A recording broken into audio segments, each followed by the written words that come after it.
Lesley, just explain the breed again.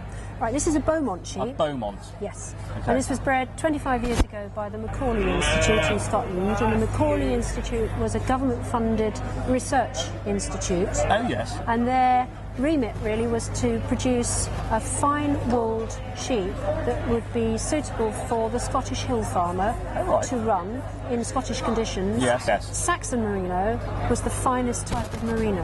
Okay, and where have they taken that animal from? That came from Australia. That came from Australia. Semen came from Australia. Yes. And also from New Zealand at a later date. Yeah. And the females, the ewes, came from Shetland. So they used white Shetland females. Yes. And they crossed those with Saxon Merino rams. Oh, right. Then the ewe lambs that were born, the female lambs that were born, they crossed back to another Merino. Saxon Merino ram. Now, where did that originate? That came from Australia. And they brought semen in from Australia. Oh, yes. And later they used semen from New Zealand. Oh, right. Okay, so that's what they... Yes. And the ewes they've originated from? The ewes were Shetland ewes. Oh, right. From the Isle of Shetland. And they used white Shetland ewes. Yes. And the reason for that was they wanted a hardy sheep that was suitable for hill conditions. I'm with you. Okay, so this is now where our combination is starting. Yes. So they bred white Shetland females Yes. to the Merino ram. Right. And then they took the resulting females, the ewe lambs, and bred those back to another different Merino. Oh, right. So you ended up with 75% Merino, Yes. 25% Shetland. I'm with you. And the Shetland gave you a dash of hardiness. Yes. But they didn't want the wool quality from the Shetland, which wasn't good enough. Oh, right. They just wanted the hardy characteristics.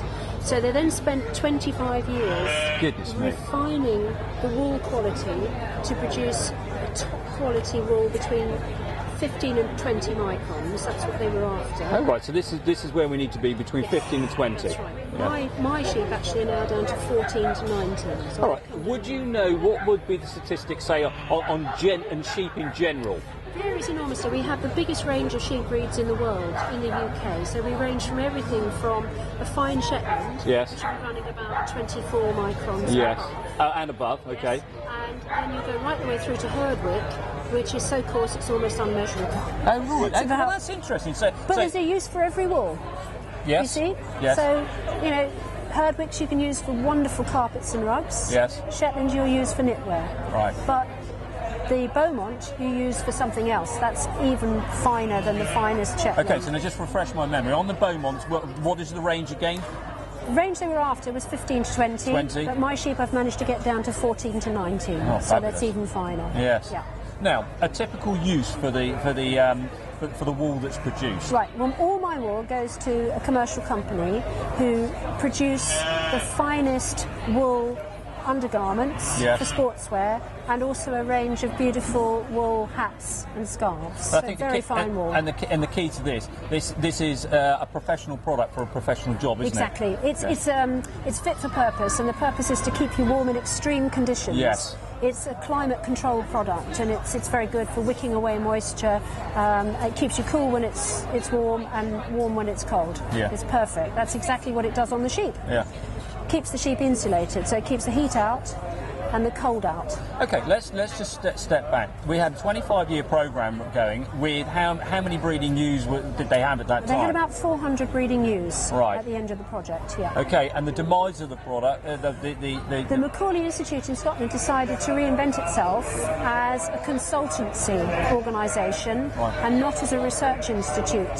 So they closed some of their research farms. And the consequence of that was they stopped funding the project. Oh, right. And the animals were slaughtered. Oh, goodness me. So all those many years of 25 years of work were destroyed pretty much overnight. Currently I have 9 ram lines and a total of about just under 100 sheep. Oh, right. Oh, well, 9 ram lines gives you lots of scope there, doesn't it? We're very careful with breeding, inbreeding. We breed out all the time. Yes. We've got a very careful genetics program going, so we know exactly who's related to who and by how much. Do you still have contact with the likes of the originals? Yes, I still keep in close contact with the original Macaulay Institute scientists, most of whom now are not working for the Macaulay Institute, but they still have a strong interest in... I was going to say, are they still giving you lots of help? They are, yeah. And the other point of contact which is really useful for me is because we have no fine wool industry in the UK, I use the Australians so much for technical help, and they are so generous and kind with their technical assistance and help. And they're just wonderful. They're really, really interested that we're bothering with fine wool in the UK. Yes. And they fall over backwards to help. Do they really really? do. They're brilliant. They're really kind to me. And I get an awful lot of technical help from Australia, which is wonderful. Well, that's fabulous. Well, it's been fascinating talking this morning, and I've actually learned a lot about the different fabrics. Thanks very much indeed for spending time with us. You're most welcome. Thank you. You're most welcome.